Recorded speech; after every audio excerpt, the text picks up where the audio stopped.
करीब 45 साल की एक महिला अपने ऑफिस से जब घर की तरफ आ रही थी तो रास्ते में एक थार कार जैसे सामने से आ रही है तो उस महिला ने थार को देखा और थार को देखते ही उसे ऐसा एहसास होने लगता है जैसे कि ये उसके ऊपर आ जाएगी यानी कि उसे मार देगी। उस महिला ने सूझबूझ से काम लिया और सूझबूझ से काम लेने के बाद सड़क से एकदम नीचे उतर जाती है और जैसे ही नीचे उतरती है फिर थार को मजबूरी में आगे निकलना पड़ जाता है। थार आगे निकल जाती है लेकिन उस महिला को ऐसा लग रहा था जैसे क्या थार उसको आज मार ही डालती। जब घर पहुंचती है डरी हुई थी, सहमी हुई थी। घर जाकर अपने परिवार रिश्तेदार जो जानकार थे उनसे बातचीत करती है और कहती है कि आज तो बस जान बची गई, मौत को बहुत ही करीब से देखा है। जिससे उसने ये बात कही उन्होंने कहा कि थोड़ा समय खराब चल रहा है और इस समय को टलने दो, इसलिए बड़ा सोच समझ के जब चलो तो देखभाल के चलो, सड़क के किनारे चलो, बार बार सड़क की तरफ मत जाओ, इसलिए थोड़ा ध्यान रखो। उस महिला ने अपने घर से निकलना एक तरह से बंद ही कर दिया और इस बात को धीरे धीरे करके 1 महीने का वक्त हो जाता है। जब वो बहुत ही जरूरी होता था तब निकलती थी, बेजरूरत के हिसाब से घर से निकलती ही नहीं थी। लेकिन उस महिला को निकालने के लिए पहले उसके घर का शीशा तोड़ा जाता है, शीशा तोड़ने के बाद उसके घर पर नींबू फेंका जाता है, उसके बाद फिर मिर्च जो हरी मिर्च होती हैं वो फेंकी जाती हैं और टोना टोटका करना शुरू कर दिया जाता है। मकसद था, क्योंकि वो थार जो था उसमें कातिल बैठा हुआ था और कातिल का मकसद था कत्ल करना। लेकिन उसका मकसद यही था कि जब महिला सड़क पर आएगी तभी वो उसकी हत्या करेगा और वो महिला है कि अपने आप को उसने घर में कैद कर लिया है। उस महिला को घर से बाहर निकालने के लिए एक काले रंग की गुड़िया होती है, वो उसके घर में फेंकी जाती है और जब उसके घर में फेंकी जाती है साथ ही नारियल होता है काले रंग के कपड़े में और कपड़े में रखने के बाद उसको कलावा से बांधा जाता है, सिंदूर लगाया जाता है और उसके घर में वो फेंक दिया जाता है। जैसे ही महिला के घर में ये फेंका जाता है 27 जून 2026 की बात होती है। महिला को ये बात पता चलती है नहीं पता चलती है लेकिन उसकी मजबूरी बन जाती है घर से बाहर निकलना। और जैसे ही वो महिला घर से बाहर निकलती है गाड़ी आती है, गाड़ी आने के बाद उसका रोड पर एक्सीडेंट कर देती है और उसका कत्ल हो जाता है। अभी तक इसे लोग समझ रहे थे कि यह हादसा है, लेकिन जैसे ही पुलिस ने इसकी कड़ियों को जोड़ना शुरू किया तो ये कत्ल निकलता है और कत्ल भी बहुत ही भयानक रूप में। और इस कत्ल के पीछे की जो वजह निकलती है उस प्रदेश ही नहीं बल्कि पूरे भारतवर्ष में इसको लेकर घर घर में चर्चा होना शुरू हो जाता है। यदि हम ये कहें कि आज के इस दौर में सबसे चर्चित घटनाओं में से एक घटना बन गई है तो ये कहना गलत नहीं होगा। कत्ल क्यों हुआ, किसने किया और इसके पीछे की कहानी क्या है, आज की इस कहानी के माध्यम से जानने और समझने की कोशिश करते हैं। आदाब, नमस्कार, सत श्री अकाल। मैं उस्मान सैफी। 3 जुलाई 2026 की शाम 4:45 के आसपास का वक्त हो रहा था। राजस्थान प्रदेश के जयपुर में प्रतापनगर थाना क्षेत्र है। एक महिला जिसकी उम्र लगभग 45 साल के आसपास होती है, वो आराम से घर की तरफ जा रही थी और जैसे घर की तरफ जा रही है तो पीछे से बहुत तेज रफ्तार से एक स्कॉर्पियो कार आ रही है। महिला 60 फुट के रोड पर चल रही है, रोड पर भी बिल्कुल एकदम से किनारे पर, यानी कि ये जो रास्ता है वो बिल्कुल सुनसान रास्ता है, ना कोई सामने से वाहन आ रहा है ना ही कोई पीछे से वाहन आ रहा है, ना इस रास्ते पे कोई भीड़ है, बिल्कुल एकदम सुनसान जैसा इलाका है। और उस महिला ने अपने आप को इतना प्रोटेक्ट किया कि बिल्कुल सड़क के किनारे चल रही है और अपनी साइड में चल रही है, कोई गलती नहीं कर रही थी। लेकिन फिर भी जब स्कॉर्पियो कार आती है, स्कॉर्पियो कार ने आकर इतनी तेजी के साथ वो टक्कर मारती है, टक्कर जैसी लगती है वो महिला फुटबॉल की तरह हवा में उड़ जाती है। और जब हवा में उड़ती है तो उसके बाद जब जमीन पर आकर गिरती है तो जो स्कॉर्पियो कार होती है वो तेजी के साथ आगे निकल जाती है। धमाके की जो आवाज होती है, आवाज को जो आसपास के लोग हैं वो भी सुन रहे थे और सबसे ज्यादा बहुत नजदीक सड़क के किनारे बैठे हुए बाप और बेटे जो मजदूरी कर रहे थे उनको इस बात का सबसे ज्यादा एहसास होता है। क्योंकि जब जैसे ही स्कॉर्पियो कार गुजर रही है उनसे मुश्किल से मुश्किल 1 या 1.5 फुट का ही फासला रहा होगा, बाप और बेटे एकदम से हवा में उछल जाते हैं डर की वजह से और वो बहुत जोर जोर से चीखना और चिल्लाना शुरू कर देते हैं, क्योंकि उन्होंने भी मौत को बहुत करीब से देखा था। साथ ही उस महिला को जो जमीन पर पड़ी हुई तड़प रही है उसको भी उन्होंने बहुत करीब से देखा। और उसके बाद जब उन्होंने चीखना चिल्लाना शुरू किया है तो आसपास के लोग जो हैं वो धमाके की आवाज़ सुन के, चीखों को सुनने के बाद मौके पर पहुंच जाते हैं। जैसे मौके पर पहुंचते हैं अगर देखते क्या है, काले रंग की साड़ी पहनी हुई एक महिला है और वो दम तोड़ देती है, यानी कि हैंड टू हैंड मौके पर ही उसकी मौत हो जाती है। और जैसे ही मौके पर मौत होती है लोगों ने उसे देखा, देखने के बाद उसको देखते ही पहचान लिया और पहचानते कहा कि अरे ये तो वशिष्ठ साहब की पत्नी है, यानी कि विजय वशिष्ठ की पत्नी नीरज शर्मा जिसका नाम है, उम्र जिसकी 45 साल के आसपास है, जो कि जयपुर के प्रतापनगर थाना क्षेत्र के रविंद्र नगर कॉलोनी की निवासी होती है। उसके घर पर सूचना दी जाती है, लोग दौड़कर उसके घर पर पहुंचते हैं। उधर तो लोग उसके घर पर जाकर सूचना दे रहे हैं, इधर पुलिस कंट्रोल रूम को फोन किया जाता है 112 नंबर पर कि यहाँ पर एक एक्सीडेंट हुआ है और एक्सीडेंट बहुत ही भयानक हुआ है, जितनी जल्दी हो सके पुलिस को भेज दीजिए। अब 112 नंबर की पुलिस आती है, नज़दीकी पुलिस स्टेशन की टीम आती है। आने के बाद इस महिला की लाश को कब्जे में लिया जाता है और कब्जे में लेने के बाद पोस्टमार्टम के लिए भेज दिया जाता है। जैसे ही महिला का पोस्टमार्टम होता है, पोस्टमार्टम से बिल्कुल ही क्लियर हो जाता है कि रोड पर एक्सीडेंट हुआ है, बहुत जोरदार टक्कर लगने की वजह से इस महिला की मौत हुई है। परिवार वालों को जो लाश थी वो सुपुर्द कर दी जाती है। अब यहाँ पर ये लाश लेके सीधा पहुंच जाते हैं घर पर आते हैं तो परिवार हो, रिश्तेदार हो, सबके सब लोग ये फैसला करते हैं कि जो मूल गांव है अपना, वहां की तरफ चलते हैं, वहीं अंतिम संस्कार करते हैं। जो रिश्तेदार हैं, परिवार के लोग हैं, जानकार हैं, सभी के सभी लोग वहां पर जुट जाएंगे। भरतपुर में एक जगह लगती है सेवर, सेवर के रहने वाले हैं, वहीं पर अंतिम संस्कार करने का फैसला कर लिया जाता है। बस जब अंतिम संस्कार हो रहा था तो सबके सब लोग बस एक ही बात की चर्चा कर रहे थे, और चर्चा इस बात की कर रहे थे, जो विजय वशिष्ठ थे, दरअसल थे इसलिए क्योंकि साल 2025 में उनको ब्रेन हेमरेज होता है, और ब्रेन हेमरेज होने के बाद उनको घर लाया जाता है, और घर लाने के बाद उनकी फिर मौत हो जाती है। दरअसल वो LDC की पोस्ट होती है, जो कि हाई कोर्ट में एक तरह के वो क्लर्क थे, और क्लर्क की पोस्ट पर नौकरी कर रहे थे। उनकी एक पत्नी जिनका नाम होता है नीरज शर्मा, एक बेटी जिसका नाम आयुषी शर्मा, जिसकी उम्र लगभग 23 साल के आसपास, 16 साल का उनका एक बेटा होता है जो कि मानसिक रूप से थोड़ा कमजोर है। ये सुखी परिवार है, सब कुछ करोड़पति परिवार है, किसी चीज की कोई कमी नहीं। लेकिन जैसे ही विजय वशिष्ठ की मौत होती है, विजय वशिष्ठ की मौत होने के बाद इस परिवार पर जैसे कि दुखों का पहाड़ टूट जाता है। और उसके बाद 1 साल भी नहीं हुआ था कि इनकी पत्नी की मौत हो जाती है रोड एक्सीडेंट में। हालांकि इनकी जो सरकारी नौकरी थी, सरकारी नौकरी इनकी पत्नी को मिल जाती है अनुकंपा के तौर पर, मृतक आश्रित के तौर पर। पत्नी यानी कि नीरज शर्मा नौकरी कर रही थी, और बस इतना था कि इनके जो भाई है जिसका नाम है राकेश कुमार शर्मा, जो कि भरतपुर के बयाना के रहने वाले होते हैं, वो आराम से बैठे हुए सोच रहे थे। पूरा किस्सा, पूरी कहानी उनके दिमाग में तैर रही थी। वो कभी तो अपने जीजा को लेकर कि किस तरह से विजय वशिष्ठ की मौत हो जाती है, ठीक ठाक थे, अचानक ब्रेन हेमरेज होता है, हॉस्पिटल से छुट्टी होकर घर पहुंचते हैं और मर जाते हैं। उन्हें लग रहा था कि उनकी भी तो मौत, ऐसा लग रहा था, संदिग्ध है। दीदी की भी मौत, ऐसा लग रहा था कि मौत नहीं बल्कि हादसा है, हादसा नहीं बल्कि कत्ल है। उनके दिमाग में एक ही बात घूम रही थी। बैठे बैठे अपना मोबाइल निकालते हैं, और मोबाइल निकालने के बाद अपने मित्रों से मदद मांगते हैं। मित्र होते हैं राजस्थान की पुलिस में, अच्छे पद पर होते हैं। उनसे कहते हैं कि देखो, इसमें FIR तो हुई है सड़क हादसे वाली, बस मैं एक रिक्वेस्ट आपसे करना चाहता हूँ, इस मामले की एक बार जांच कर लीजिए। जांच के बाद हो सकता है कि कुछ ना कुछ निकले, मेरी तसल्ली के लिए जांच कर लीजिए, अगर मुझसे थोड़ी बहुत भी दोस्ती मानते हो। जैसे ही राकेश कुमार शर्मा ने अपने दोस्तों से ये मदद मांगी, मदद मांगने के बाद बात पुलिस तक पहुंचती है, और बात जब पुलिस तक पहुंचती है तो पुलिस वाले इस रिक्वेस्ट को स्वीकार कर लेते हैं, एक्सेप्ट कर लेते हैं, और वो अपने हिसाब से इस मामले की जांच पड़ताल करना शुरू कर देते हैं। पुलिस की टीम सीधा वहां पहुंचती है जहां पर एक्सीडेंट हुआ था, और जब एक्सीडेंट हुआ था वहां देखते क्या है, आसपास के लोगों को भी देख रहे हैं। वहां पर जो बाप और बेटे जो स्कॉर्पियो की चपेट में आने से बच गए थे, उनको भी देख रहे हैं। उसके बाद उस 60 फुट के चौड़े रोड को देख रहे हैं, और लोगों से पूछा जाता है कि क्या आपने उस दृश्य को देखा था। आसपास में लगे हुए जितने भी CCTV कैमरे थे उसको भी देख रहे हैं। देखते क्या है कि स्कॉर्पियो कार जिसका नंबर होता है HR51CU1230, ये स्कॉर्पियो का नंबर होता है हरियाणा का, उस नंबर को देखा जाता है। साथ ही देखा यह जाता है कि लोगों से पूछताछ करने के बाद कि रास्ते में कोई भीड़ नहीं है, कोई गाड़ी आ नहीं रही है, कोई जा नहीं रही है, महिला अपने सही रास्ते पर चल रही है, उसके बाद भी इतनी तेजी के साथ ये गाड़ी क्यों आ रही है। अब गाड़ी कहां से आ रही थी, पुलिस ने जब इसका पीछा करने की कोशिश की तो उस इलाके में जहां पर ये गाड़ी आ रही थी, तो करीब करीब 100-200 मीटर के दूर जाकर जब CCTV कैमरे देखे जाते हैं तो ऐसा लग रहा था कि गाड़ी तो चुपचाप खड़ी है, कोई हलचल नहीं, कुछ नहीं, काफी देर से खड़ी हुई थी। और पुलिस की जब नजर पड़ती है तो आसपास की और चीजों को बड़े बारीकी से पुलिस ने देखना शुरू कर दिया। एक बाइक है, बाइक जब ये एक्सीडेंट होता है तब बाइक भी वहीं पास में खड़ी हुई थी, और लेकिन एक्सीडेंट होने के बाद अक्सर लोग धीरे हो जाते हैं, रुक जाते हैं। उनका ये फर्ज बनता है, कोशिश करते हैं कि जो भी हादसा हुआ है उसकी हम मदद कर सकें। लेकिन बाइक वाला जो होता है वो रुकता नहीं है, बल्कि और तेजी के साथ भागने लगता है। जबकि ऐसा लग रहा था जैसे क्या, जब कोई एक्सीडेंट होता है तो लोग मदद के लिए रुकते हैं, लेकिन वो बाइक वाला क्यों नहीं रुका। पुलिस को थोड़ा सा परेशान करने वाली बात थी, पुलिस के लिए कई सारे सवाल खड़े खड़े करने वाली बात है।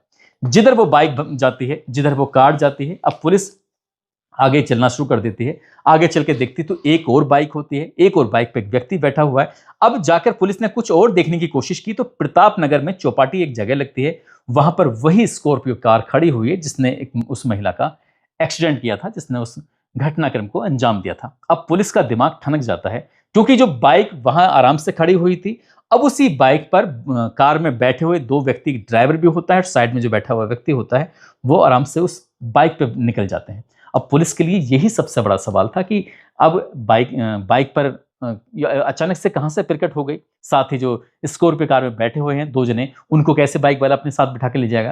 क्योंकि बाइक पर वो इसलिए बैठते हैं, गाड़ी चलने में असमर्थ हो जाती है। जब टक्कर लगती है तो गाड़ी में जो पहिया होता है वो फंसने जैसी स्थिति में हो जाता है, यानी कि वो ठीक से नहीं चल पा रही थी।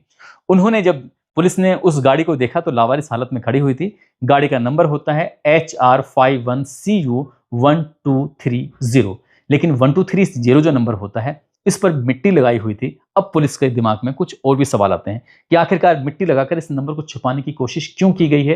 तो पुलिस ने फिर अब इसे पड़ताल करना शुरू कर दिया। हरियाणा का नंबर होता है, पुलिस की टीम बनाई जाती है। टीम बनाने के बाद सीधा हरियाणा भेजा जाता है टीम को, और जब पुलिस हरियाणा पहुंचती है तो इस गाड़ी के मालिक के पास पहुंच जाती है और गाड़ी के मालिक से पूछा जाता है कि तुम्हारी जो स्कॉर्पियो कार है उससे एक्सीडेंट हुआ है, इसके बारे में तुम्हारे पास क्या जानकारी है?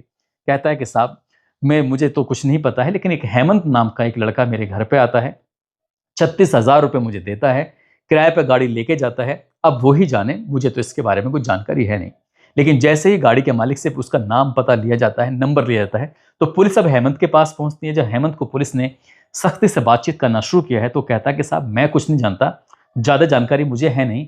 आकाश शर्मा ने मुझसे गाड़ी मांगी थी, वो ही उस दिन गाड़ी चला रहा था और उसके साथ गाड़ी में अरविंद नाम का लड़का बैठा हुआ था। अब पुलिस ने अरविंद को पकड़ा, पुलिस ने आकाश शर्मा को पकड़ा, और जैसे ही इनको पकड़ने के बाद पुलिस सख्ती से इनसे बातचीत करती है, तब नाम आता है मोहन स्वरूप। मोहन स्वरूप जो कि राजस्थान प्रदेश के भरतपुर का सेवर लगता है, वहां के रहने वाले होते हैं। पुलिस का जो दिमाग था वो घूम जाता है, पुलिस खुद चक्कर में आ जाती है। सेवर का रहने वाला है, नाम इसका मोहन स्वरूप है। दरअसल ये जो महिला का एक्सीडेंट हुआ है, महिला जो मारी गई है, वो तो उसका सगा जेठ है, और जब सगे जेठ का नाम आता है तो पुलिस ने उस जेठ को भी अपने कब्जे में ले लिया, और अब तक पुलिस ने 6 लोगों को हिरासत में ले लिया और सीधा उन्हें थाने जाकर ले आती है। सबके सब थाने बैठे हुए हैं। अब पुलिस अब आगे पड़ताल करती है तो एक नाम और सामने आता है, और वो नाम होता है 23 साल की आरुषि, जो कि नीरज की, यानी कि नीरज शर्मा जो महिला जिसकी मौत हुई है, मरी है, तो उसकी बेटी होती है। अब पुलिस जाती है तो वो लड़की है, वो अपने घर पर है, थोड़ा बेसुध हालत में है, परेशान है। उसकी माँ मर चुकी है, अब इस दुनिया में नहीं है। 1 साल पहले उसके पिताजी मर चुके हैं। तो उसकी जो परेशानी देखने के बाद पुलिस वाले कहते हैं कि साहब, आपको बड़े साहब ने बुलाया है, आपको थाने चलना होगा। जैसे बड़े साहब वाली बात आती है, एकदम से लड़की बिफर जाती है। बिफरते हुए कहती है कि तुम्हें पता नहीं है तुम किससे बात कर रहे हो? लड़की जब ये कहती है तो पुलिस वाले कहते हैं कि हम समझे नहीं किससे बात कर रहे हैं। वो कहती है कि कानून की भाषा मैं भी जानती हूँ, लॉ कर रही हूँ, लॉ की स्टूडेंट हूँ, इसलिए आप मुझसे ऐसे बात नहीं कर सकते। एक तो मेरी माँ मरी है, उसके बाद फिर मुझे थाने बुलाया जा रहा है। जो भी काम है आप यहाँ आकर मुझसे कर लीजिए, मैं थाने नहीं जा सकती। अब पुलिस वाले भी होशियार थे, क्योंकि उन्हें बहुत सारी चीज़ों की जानकारी हो ही चुकी थी। पुलिस वाले कहते हैं कि बेटा, आपको परेशान होने की ज़रूरत नहीं है। जब आपको थाने साहब ने बुलाएंगे तो कुछ कागज़ों की फॉर्मेलिटीज़ होगी, वो कागज़ आपके भविष्य में काम भी आ सकते हैं। अब जैसे क्या ये नौकरी है, जो आपके पिताजी की नौकरी आपको माँ को मिली, और माँ की नौकरी आपको मिल सकती है, क्योंकि ये कागज़ अगर आपके पूरे होंगे। जैसे ही उस लड़की ने ये बात सुनी, एकदम से वो तैयार हो जाती है, थाने पहुंच जाती है। और थाने जाने के बाद जब पुलिस वाले उसे बैठाते हैं, उसे पानी पिलाते हैं, उससे पूछा जाता है कि चाय पियोगे कि नहीं? तो लड़की कहती है, नहीं नहीं, चाय कुछ नहीं पीनी। अब जब लड़की को ऐसा लगने लगता है, बड़ा इत्मीनान सा होने लगता है कि ये सब कुछ बिल्कुल नॉर्मल है, तभी लड़की से कहा जाता है कि बेटा, बस एक सवाल पूछना था। सवाल यह है कि तुमने अपनी माँ की हत्या क्यों कराई, इसके पीछे की वजह क्या है? जैसे ये बात कही जाती है, लड़की फिर से बिफट जाती है, एकदम गुस्से में आ जाती है, और पुलिस के सामने वो एकदम से गुस्से में बात करने लगती है। तभी पुलिस वाले कहते हैं कि ज़्यादा एक्टिंग करने की ज़रूरत नहीं है, तुम्हारी सब एक्टिंग का भंडाफोड़ हो चुका है। जो तुम्हारे सगे ताऊ जी हैं वो लॉकअप में बंद हैं, जाकर देख सकते हो। लड़की को जब ये दिखाया जाता है, सगे ताऊ जो मोहन होते हैं उसके, मोहन स्वरूप, वो लॉकअप में थे, अपने ताऊ को देखती है, साथ ही उस आकाश शर्मा नाम के लड़के को देखती है जो गाड़ी चला रहा था, साथ ही उसके बराबर में बैठे हुए अरविंद को देखती है जो गाड़ी में बैठा हुआ था, उस रोहित जाटव को देखती है जो रोहित जाटव बाइक पर ब्रेकी कर रहा था, उस मोहित शर्मा को देखती है जो दूसरी गाड़ी पर बैठा हुआ था, उस हेमंत को देखती है जिस हेमंत शर्मा ने इस स्कॉर्पियो कार का इंतजाम कराया था। अब वो घिर चुकी थी, क्योंकि जो सब के सब थे, सारी कड़ियां मिल चुकी थी, उन कड़ियों को जोड़ना बाकी था। बस ये पता करना था कि आखिरकार इस लड़की ने कत्ल क्यों कराया। जब इस तरह की बात आती है तो वो एकदम से बहुत ज्यादा गुस्से में आ जाती है, और गुस्से में एकदम तमतमाई हुई थी। हालांकि उसको चाय पिलाई, उसको पानी पिलाया, उसको ठंडा करने की कोशिश की, लेकिन गुस्से में जब होती है तो उसके बाद फिर वो पुलिस के सामने पूरी कहानी बयां कर देती है। कहती है कि साहब मेरे पिताजी का पिछले साल देहांत हो गया था, यानी कि ब्रेन हेमरेज होता है, वो मारे जाते हैं। मारे जाने के बाद घर में गमी का माहौल था। जब गमी का माहौल था, मैं अपनी माँ के पास जाती हूँ और माँ से जाकर हाथ जोड़ते हुए कहती हूँ कि माँ, जो पिताजी की नौकरी है वो मैं करना चाहती हूँ। पिताजी, आज इस दौर में सरकारी नौकरी मिलना कितना मुश्किल काम है। अगर तुम मुझे इजाज़त दो, तुम मुझे परमिशन दो, तो मैं ये नौकरी हासिल कर लूँ तो कैसा रहेगा। बेटी 23 साल की होती है, इंटर वो कर चुकी थी, अभी आगे की पढ़ाई करना बाकी था। माँ अपनी बेटी से कहती कि बेटा, तेरी खुशी के लिए कोई दिक्कत नहीं, अगर तू नौकरी करना चाहती तो आराम से कर सकती है, कोई दिक्कत नहीं है, कोई परेशानी नहीं है। माँ ने इस बात की अनुमति दे दी, और जैसे ही माँ ने इस बात की अनुमति दी है तो ये बात एकदम रिश्तेदारों के कानों तक पहुंच जाती है। और जैसे रिश्तेदारों के कानों तक पहुंचती है तो रिश्तेदार आके कहते हैं कि नीरज, तुम बहुत गलत काम कर रही हो, तुम्हारी बेटी पढ़ने में इतनी होशियार है, अपनी बेटी को उसे वकालत कराओ, वकालत के बाद जज बनाओ, उससे भी बहुत बड़े ओहदे पे पहुंचाओ। तुम्हारे पास किसी चीज की कमी नहीं होगी। जो तुम्हारा 16 साल का बालक है, दरअसल वो मानसिक रूप से कमजोर है, और बेटी को नौकरी लग जाएगी, वो शादी हो जाएगी, अपने ससुराल चली जाएगी, फिर तुम्हारा जीवन यापन कैसे होगा, तुम्हारे बेटे की जिंदगी कैसे कटेगी। तुम्हारे बेटे को रोज जो फिजियोथेरेपी की जरूरत पड़ती है, डॉक्टर के पास जाना पड़ता है, तुम्हारे लिए दिक्कतें खड़ी हो सकती हैं। जब उसको मोटिवेट किया जाता है नीरज शर्मा को, तो नीरज शर्मा मान जाती है और वो फैसला करती है कि जो पति की नौकरी है वो बेटी को ना लेकर मैं खुद लूंगी। जब इस तरह की बात आती है तो वो बेटी की नौकरी नहीं लगने देती और खुद नौकरी कर लेती है। इस बात को लेकर बेटी ने बेइंतहा विरोध किया। जब बेइंतहा विरोध करती है, विरोध करने के बाद माँ और बेटी के अंदर फिर फसाद होना शुरू हो जाता है, झगड़ा होना शुरू हो जाता है। और जब झगड़ा होता है तो माँ बेटी अब आपस में दूर दूर रहने का फैसला कर लेते हैं। जहां तो वो एक दूसरे से दोस्त की तरह व्यवहार करते थे, एक दूसरे से मिलते थे, बातचीत करते थे, प्यार करते थे, लेकिन ये सब प्यार काफूर हो जाता है। काफूर इसलिए हो जाता है क्योंकि माँ नौकरी करने लगती है और बेटी को वो बाप की सरकारी नौकरी मिलती नहीं है। इसलिए वो अपने पुराने वाले घर चली जाती है, जो कल्याण नगर 3rd में घर है, पिताजी का पुराना मकान, विजय वशिष्ठ का मकान है, जो कि माँ के नाम आ जाता है। उस घर में रहना शुरू कर देती है, और उसी में जो उसका ताऊ जी का बेटा है, जिसका नाम बलराम है, वो भी रहना शुरू कर देता है। अब यहाँ रहते रहते वो बहुत ज्यादा गुस्से में रहना शुरू कर देती है। जनवरी की ये बात है, जनवरी में आराम से वो रह रही है, और धीरे धीरे करके वक्त आगे बढ़ रहा है, और माँ के प्रति उसकी नफरत बढ़ रही थी। करीब करीब 1 महीना पुरानी बात, यानी कि जून 2026 की बात है। वो अपने भाई से कहती है कि भाई, तुम्हें पता है कि भरतपुर रोड पर हमारे 5 बीघा जमीन है, आज उसकी कीमत कितनी है? करीब करीब 10 करोड़ रुपए के आसपास उसकी कीमत है। बलराम ये बात सुनता है, बलराम कहता है कि दीदी कैसी बात कर रही हो? बोली, मैं बात नहीं कर रही, मैं बता रही हूँ, अगर ये 5 बीघा जमीन तुम्हारे नाम हो जाए तो देखो तुम भी करोड़पति हो सकते हो। वो कहता है कि दीदी, अगर ये ऐसा हो जाए तो कितनी बढ़िया बात है। जब ये बात कही जाती है तो उसने कहा कि कुछ काम करना पड़ेगा, और तुम्हें पता है जो ये घर जिसमें हम रह रहे हैं, कल्याण नगर 3rd में, इसकी कीमत 2 करोड़ रुपए के आसपास है। और जो हमारा नया वाला घर है रविंद्र नगर में, उसकी भी कीमत लगभग 2 करोड़ रुपए के आसपास है। यानी कि हमारे पास आज की तारीख में कम से कम 14 करोड़ रुपए की संपत्ति है, बाकी चीज रही अलग। तो बलराम ये बातें सुनने के बाद कहता है कि दीदी तुम कहना क्या चाहती हो? वो कहती है कि माँ को रास्ते से हटा दो, माँ की सरकारी नौकरी मुझे मिल जाएगी, दोनों घर मुझे मिल जाएंगे, और 5 बीघा जमीन तुम्हें मिल जाएगी। जैसे बलराम ने यह बात सुनी, बलराम को दिन में भी सपने दिखाई देने लगते हैं। अब वो अपने आप को करोड़पति जैसा फील करने लगता है। सीधा अपने पिताजी के पास जाता है। मोहन के पास जाने के बाद कहता है कि पिताजी, एक बहुत ही शानदार फैसला है, यानी कि एक बहुत ही शानदार आइडिया है, इस पर काम करते हैं। और जब बात काम करने की आती है तो पिताजी को पूरी कहानी सुनाई जाती है। पिताजी भी तैयार हो जाते हैं। तभी पिताजी भरतपुर की तरफ जाते हैं, और ये एक हेमंत नाम के लड़के से बातचीत करते हैं, और हेमंत से कहते हैं कि हेमंत यार, एक काम करना है, तुम्हें जो हमारा छोटा भाई है, उसकी जो पत्नी है जिसका नाम नीरज है, उसको रास्ते से हटाना है। वो कहता है कि साहब पैसे लगेंगे इसके लिए। वो बोले, कितने रुपए लगेंगे? बोले, 7 लाख रुपए लगेंगे। जब 7 लाख रुपए वाली बात आती है तो वो तैयार हो जाते हैं, और तैयार होने के बाद जो अपनी टीम थी वो पूरी टीम बनाई जाती है। यानी कि 2 बाइक ऊपर रैकी करेंगे, 2 कार के अंदर बैठेंगे, एक कार का इंतजाम करेगा। इस तरह से 5 से 6 7 दोस्त होते हैं, अपनी टीम बनाते हैं। टीम बनाने के बाद अपना काम करना शुरू कर देते हैं। जब काम करना शुरू कर देते हैं, थार की व्यवस्था की जाती है। जून में ही जब पैसे हाथ में आ जाते हैं तो उसना काम भी करना शुरू कर देते हैं। लेकिन जैसे थार से उस टक्कर मारने की कोशिश की जा रही थी, लेकिन अचानक की एक और गाड़ी अचानक से आ जाती है। जब एक और गाड़ी अचानक से आ जाती है तो उस गाड़ी की वजह से थार की रफ्तार कम हो जाती है, और इस महिला यानी कि नीरज शर्मा को संभलने का एक मौका मिल जाता है, और वो सड़क के किनारे उतर जाती है। यदि वो कार अचानक से एक और नई आई होती तो थार उसको टक्कर मार देती है, और वो पहले ही मारी जाती है। और शायद इतना सब कुछ नहीं होता, और इसका भी शायद खुलासा भी नहीं होता। लेकिन कहते हैं कि क्राइम को कितने भी शातिर तरीके से क्यों ना कर ले जाए, क्राइम कभी छिपता नहीं।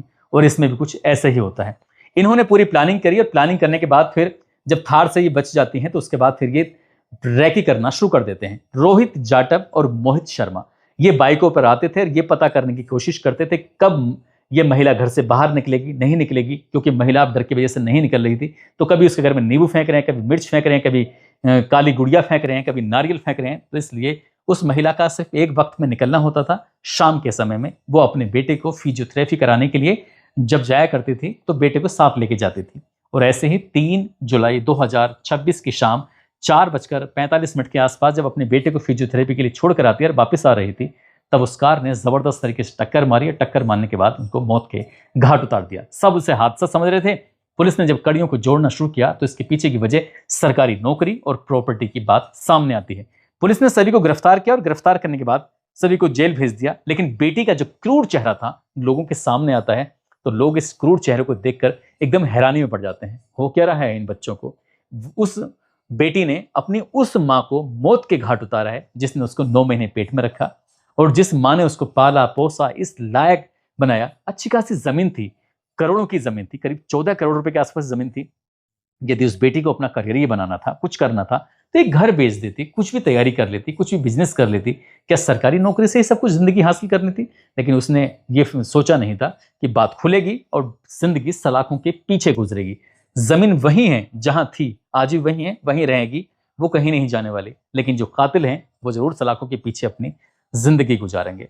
और दोस्तों, इस घटना ने पूरे देश को हिला के रख दिया, लोगों को सोचने पर मजबूर कर दिया कि वो लड़की इतनी शातिर कैसे हो सकती है। दोस्तों, जाते जाते ये पूर्व विधायक हैं मास्टर मुजाहिद आलम, जो कि किशनगंज के रहने वाले हैं। इन्होंने फेसबुक पर एक पोस्ट लिखी जो हमने किशनगंज की कहानी सुनाई थी। उन्होंने ये मांग की है कि जो रिजवान आलम है उनकी जो हत्या हुई है तो उसकी हत्या के लिए कोई वकील केस न लड़े, और इस तरह की वो रिक्वेस्ट कर रहे हैं। हम भी यही कहेंगे कि हाँ, कम से कम ऐसे लोगों का, ऐसे कातिलों का केस ना लड़ा जाए। और समाज में जब ऐसे लोगों के से थोड़ा इनका बाइकआउट होगा तो बाइकआउट होने के बाद फिर लोग इनके ऐसे कोई भी जुर्म करने से पहले घबराएंगे, डरेंगे। ऐसे ही बिशनपुर के रहने वाले हैं नवाब आलम, रिया गुजर हैं, किशनगंज के रहने वाले दिलशाद आलम हैं, तनवीर आलम है, निकिता सिंह, कार्तिक, सरफराज आलम, अल्ताफ हुसैन, राशिद अली, सोनू गुप्ता, रविंद्र कुमार मंडल बिहार से, आकाश यादव, मुंतजीम सुलेमान, फारूक कुरैशी, मोहम्मद तौहीद, रंजीत सिंह, इन लोगों ने नाम लेने की अपील की थी। आप सब लोग अपना ख्याल रखें, सुरक्षित रहें। जय हिंद, जय भारत।